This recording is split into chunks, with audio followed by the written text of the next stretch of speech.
Ya, betul. Persepsi orang bila dia dengar je perkataan ekonomi ni technical, bosan.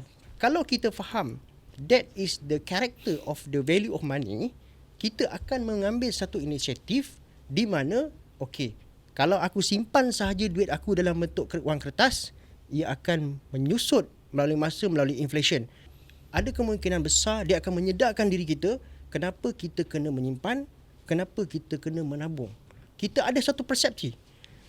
Oh, bisnes akan sentiasa cantik sampai bila-bila. Tak. Ekonomi tidak bergerak secara linear. Ada up and down. Ekonomi ada up and down. Dia bergerak secara kuadratik. Pelajar bukan tanya dia bahagian apa yang kita belajar. Dia akan tanya luar. Okey, contoh Dalam kehidupan sebenar. bukannya dalam Contoh soalan-soalan. Contoh dia tanya, okey. Kalau nanti dah habis belajar nak kerja Foodpanda boleh? So, di mana di masa business you okay, you kena start save. You kena start menabung, you kena start invest. This is exactly yang saya buat pada satu ketika dulu. Dan inflasi itu, sebenarnya inflasi ni bukan satu masalah sebenarnya. Masalah dia adalah, kalau kita punya gaji tak naik lebih laju daripada inflation. Tahukah Ustaz dengan Sir Akmal, pada masa harga barang turun, menandakan bahawa ekonomi sudah mula masuk ke dalam kemelejatan. Oh, ya. Kos meminjam akan menjadi rendah. Tapi apa yang diorang tak tahu adalah, pada masa ekonomi start recover, OPR akan start naik. Dan diorang akan terbeban. Tercedok lah tu. Tercedok.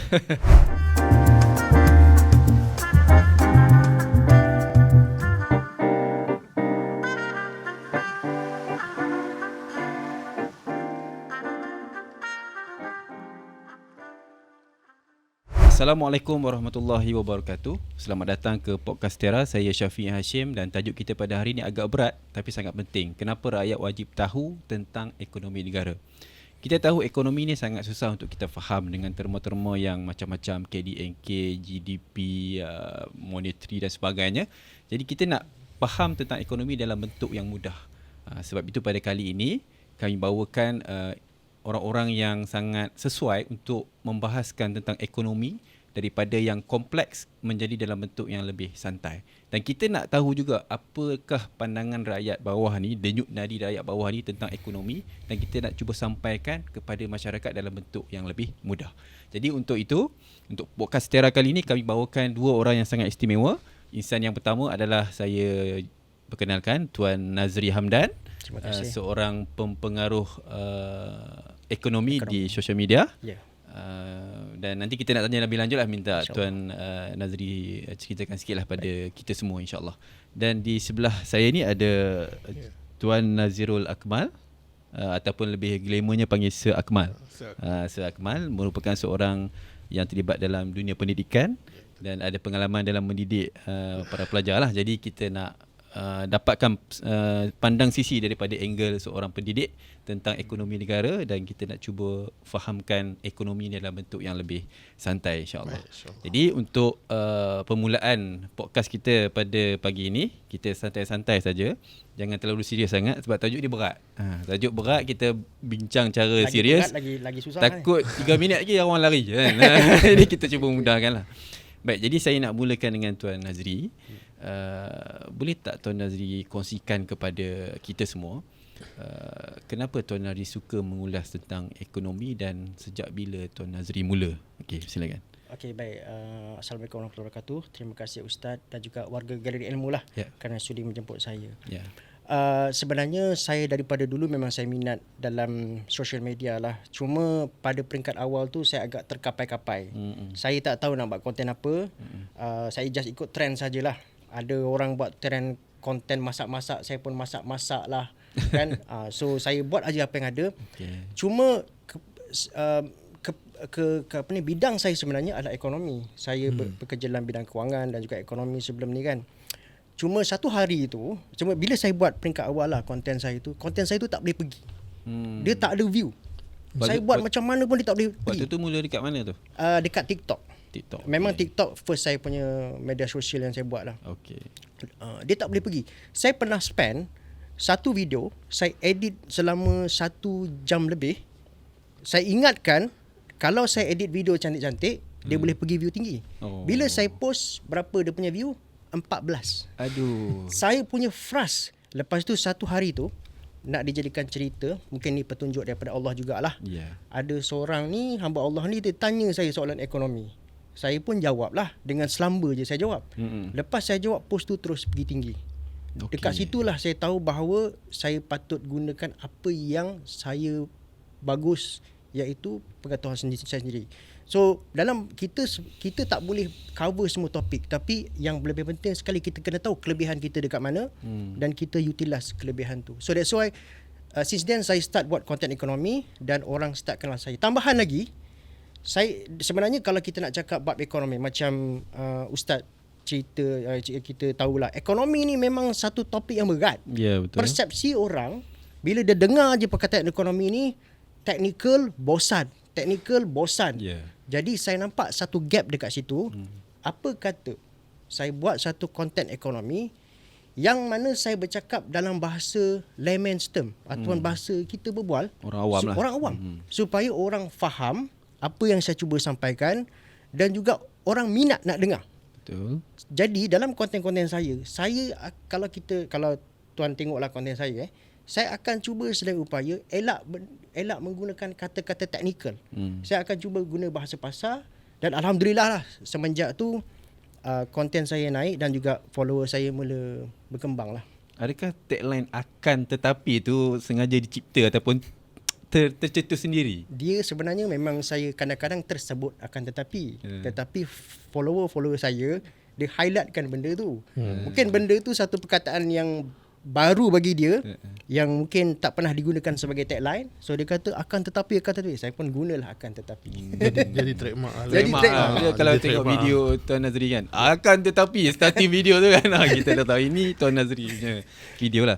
Okey, menarik lah kisah Tuan Nazri. Tapi dari segi background Tuan Nazri memang daripada ekonomi punya background lah. Ya, saya belajar ekonomi, saya buat degree ekonomi lah, daripada UM saya buat, and then saya habis tu saya bekerja dekat bahagian kewangan, dekat sebuah JLC, and then saya bekerja dekat MNC dan juga beberapa syarikat lain lah. Dan saya completekan saya punya MBA, Master Business Admin, dan kemudian pada penghujung tahun 2020 macam tu, saya start keluar daripada sistem bekerja dan saya fokus kepada konten lah.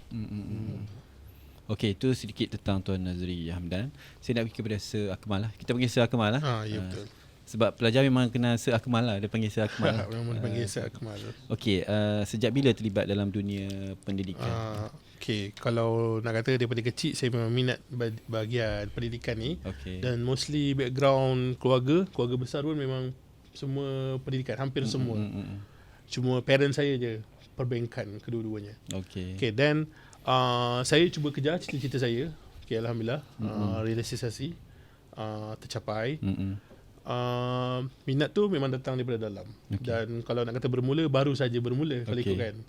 So masih hijau lah dalam bidang ni. Okay. So memang tentang ekonomi ni memang suka explore lah. Minat juga, memang ada dalam keluarga juga sebab parents dalam bidang ekonomi.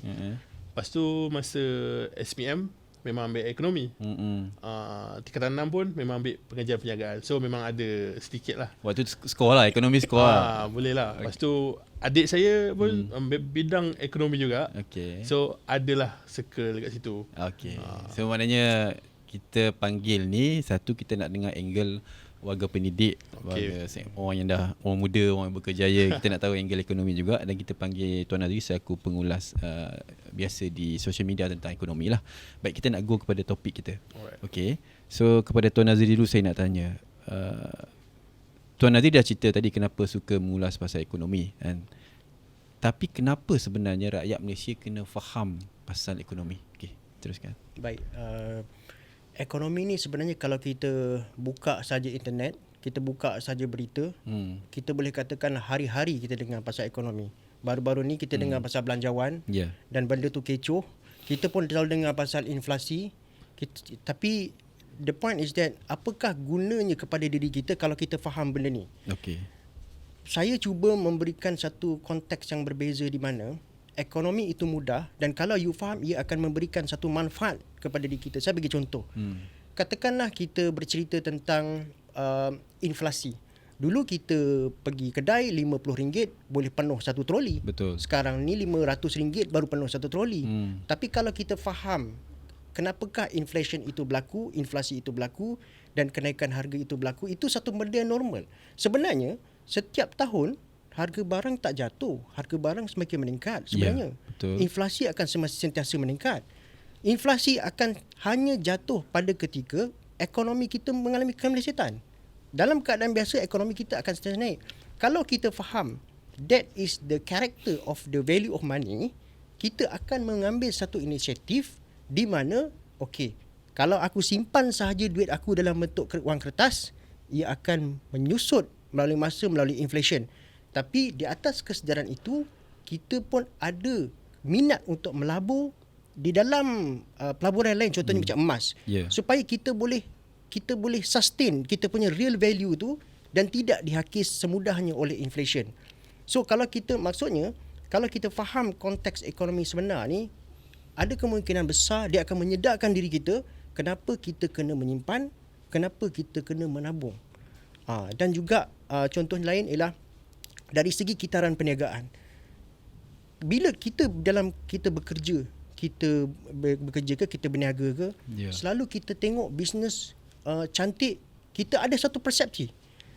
Oh, bisnes akan sentiasa cantik sampai bila-bila. Tak. Ekonomi tidak bergerak secara linear. Ada up and down. Ekonomi ada up and down. Dia bergerak secara kuadratik. Dia akan turun dan naik. Satu keadaan di mana pada masa ekonomi sedang hebat, orang sakan membeli. Di situ kita kena ada kesedaran. One day the economy going to fall. It's going to happen. Saya ada ramai kawan-kawan saya berniaga.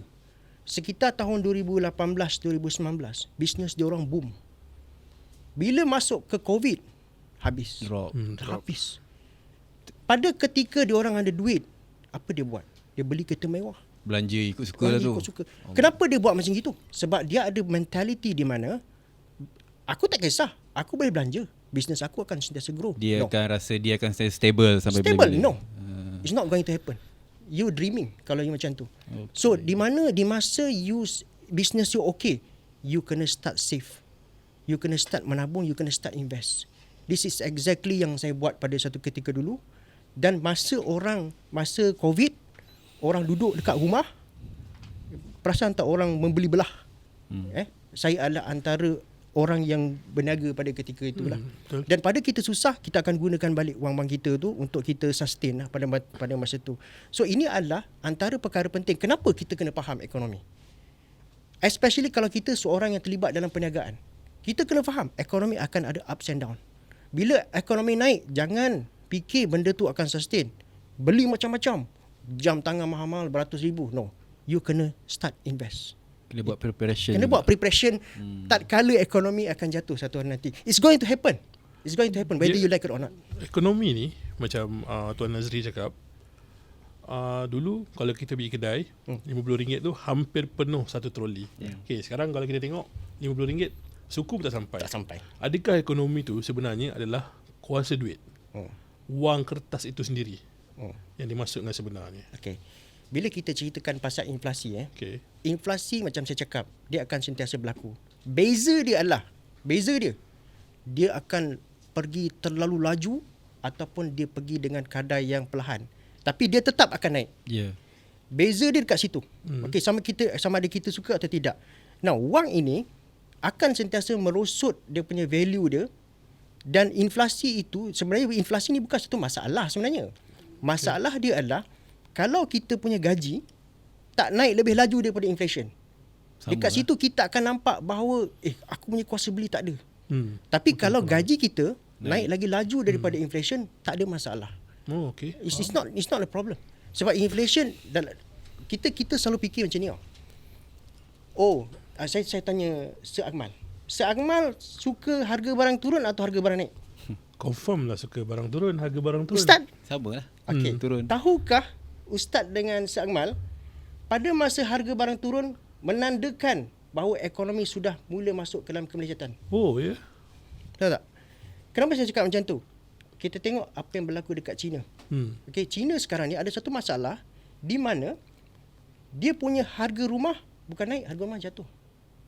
Bila ada barang ataupun rumah ke whatsoever start jatuh, pembeli akan kurang berbelanja. Kenapa? Sebab ekonomi kita ni dijana oleh perbelanjaan. Orang makin berbelanja, ekonomi akan makin booming. Betul? Bila isi rumah atau kita semua nampak harga barang start drop, apa kita akan buat? Kita akan menangguhkan perbelanjaan. Kenapa tau? Sebab kalau contohnya saya nampak harga rumah sekarang setengah jatuh. Kenapa saya nak beli sekarang kalau saya boleh beli pada masa akan datang bila harga rumah akan jatuh lebih rendah? Setiap kali saya menangguhkan perbelanjaan saya, ekonomi akan terus drop dan drop. Jadi itu keadaan yang tak bagus. Sebenarnya itu satu keadaan tak bagus. Dan pada ketika itulah kita akan nampak campur tangan macam-macam kejadah daripada government untuk naikkan balik keyakinan. Saya bagi contoh. Bila ekonomi start drop, apa kerajaan akan buat, apa bank negara buat? Dia akan turunkan kadar faedah. OPR. Supaya apa? Kita akan ada duit lebih banyak untuk kita spend. Pinjam duit banyak-banyak lah. Okay. Cerita pasal OPR tu nanti ada cerita pasal OPR. Ada soalan tu. Masa COVID OPR. Yes. Kita jangan kita sebenarnya jangan terlalu mengharapkan harga barang sentiasa jatuh. Harga barang jatuh contohnya macam COVID pandemic. Harga barang jatuh, ekonomi jatuh. Kita kena expect harga barang sentiasa naik. Tetapi yang kita nak adalah kenaikan harga barang itu berlaku dalam satu keadaan yang sihat. Apakah keadaan sihat? Keadaan sihat tu inflation naik sekitar lebih kurang dalam range 2% yang ada berlaku pada sekarang. Kalau tadi Tuan Nazri sebut risikonya adalah untuk ahli perniagaan. Kalau rakyat biasa yang marhain ni, apa risikonya kalau dia tak ambil tahu pasal ekonomi? Kita masuk bab OPR tadi sikit. Okey, teruskan. So kalau kata contohnya kalau kita tak tahu pasal ekonomi, okay, saya adalah antara content creator di dalam TikTok ni yang banyak juga membebel pasal OPR lah. Sebab kalau kita tak merancang betul-betul dan kita tak tahu macam mana OPR itu bergerak, ia akan memerangkap diri kita balik. Saya bagi contoh. Masa zaman pandemik COVID-19, OPR rendah. Apa orang buat? Orang banyak pinjam duit. Sebab apa? Orang tengok pada masa tu kadar faedah rendah. Baik aku pinjam duit, kos meminjam akan menjadi rendah. Tapi apa yang diorang tak tahu adalah pada masa ekonomi start recover, OPR akan start naik. Dan diorang akan terbeban. Tercedok. Ramai yang dah jadi ni sekarang ni. So, you kena tahu macam mana OPR itu bergerak, yang mana dia sangat dipengaruhi oleh inflation kita. Once inflation start recover, start naik balik daripada 1% kepada 1.5 kepada 2%, bank negara akan start naikkan OPR.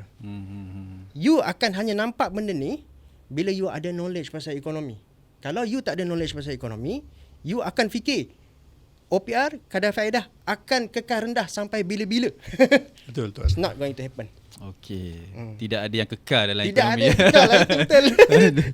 Okey, saya nak pergi pada Tuan Sir Akmal. Okey, Sir Akmal duduk dalam sektor pendidikan.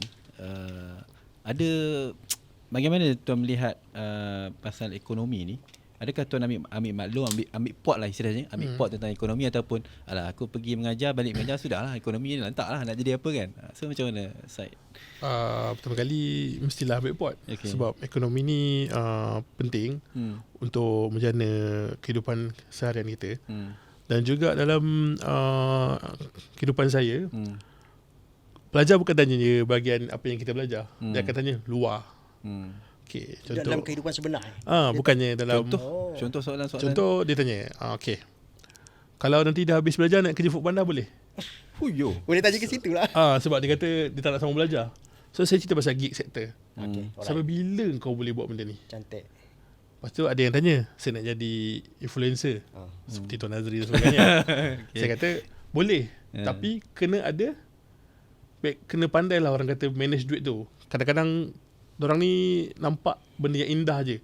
Contoh jadi influencer, how many years sangat.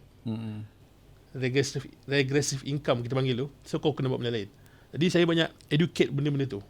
Jadi sebagai seorang pendidik, kena ambil tahu juga benda tu. Kita tak boleh based on kita punya line je. Macam sahabat saya ada kata, tak masuk dalam exam.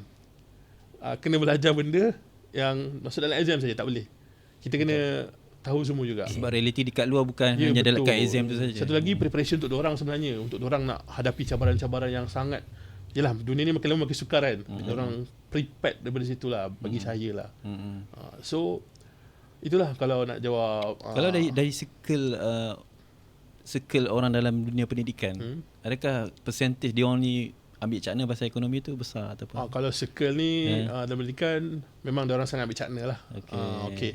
Itu kita boleh tengok sebab mungkin dari segi background, education. Jadi mostly memang agak cakna dengan ekonomi dan update lah. Diorang tahu apa yang berlaku, macam mana. Tu saya boleh nyatakan lah. Okay. So kalau saya nak tanya dari set seorang cikgu lah kan, dan memang minat pasal ekonomi kan, mungkin Tuan Nazri pun boleh tambah nanti. Kalau orang awam nak faham tentang ekonomi secara, kira kalau dia pegang benda tu kan, maknanya dia kira bukanlah nak suruh jadi pakar ekonomi. At least dia ni seorang yang boleh, bila sembang ekonomi dia kira boleh ajak sembang lah. So apa basic-basic yang dia perlu ada tentang ekonomi untuk dia dikatakan sebagai kira dia in dalam ekonomi punya ilmu lah istilah. Saya rasa yang lebih berhak jawab soalan ni adalah Tuan Nazri. Sebab dia adalah ahlinya. Kod pandangan daripada Sir Akmal ni lah. Kod pandangan daripada saya, at least dia tahu apa, contoh inflasi semua. Pergerakan kewangan dia, pergerakan dia punya management, money management dia okey dah. Itu kalau dia bagi dari side saya lah. Sebab kita basic je. So kalau nak lebih, kena tanya orang yang lebih arif lah. Tuan Nazri. Tuan Nazri mungkin boleh. Pertama sekali saya rasa kan, yang untuk kalau kita nak menambah minat orang ramai lah untuk faham ekonomi, the first thing kita kena sentuh pasal isu-isu yang berkait dengan realiti kehidupan. Contoh macam kita cerita pasal, selalu kita dengar pasal inflasi. So kita kena sentuh benda tu. Kita dengar pasal kerajaan sekarang ni sibuk nak turunkan hutang negara. Kita cerita pasal benda tu.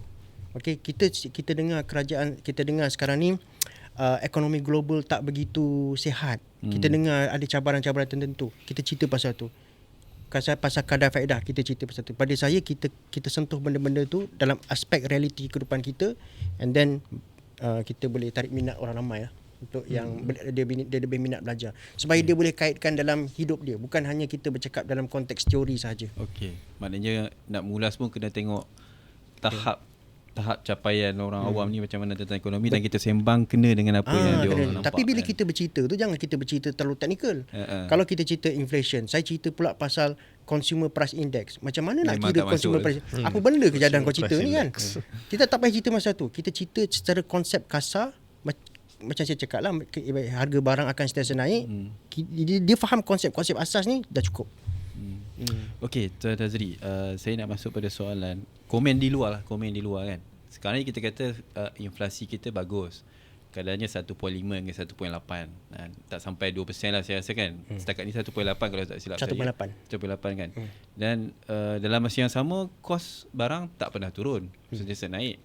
Dan ada indeks harga indeks harga pengguna pun sama macam tahun lepas je. Maksudnya tak ada perbezaan pun. Jadi adakah sebenarnya ekonomi kita ni berada dalam tahap yang okey ataupun makin pada sebenarnya kan? Sebab itu yang rakyat dekat luar rasa. Kita duk canang-canang kata ekonomi kita makin nak bagus, tapi rakyat rasa macam tak berapa nak bagus. Jadi macam mana Tuan Nazri nak respon tentang soalan yang macam ni? Jadi saya bukan nak suruh jawab sekarang lah, kita nak rehat sekejap. Kita akan balik kepada segmen yang kedua nanti insyaAllah. Kita rehat dulu. Kalau kita kata ekonomi ni, macam mana pun kita cuba pusing, dia tak boleh lari daripada politik. Saya cuba twist pun orang akan tarik juga saya ke situ. Jadi setiap sekarang, terutamanya sekarang ni, kita dekat media sosial lah terutamanya terlalu banyak konten yang kita dihidangkan. Kita dah ada terlalu banyak pilihan depan mata. Bukan macam dulu. Dulu kita ada TV je kan. surat khabar. Setakat ni, mana-mana negara yang ekonomi pertumbuhan dia bagus sekalipun, kita tak pernah dengar rakyat dia kata, oh aku senang sekarang ni, walaupun economic growth negara aku hebat, aku senang. Tak ada. Jarang kita dengar macam tu. Walaupun economic growth macam mana bagus sekalipun, orang akan tetap komplain, kata barang mesti mahal. Tapi sebenarnya pada pandangan saya macam ginilah.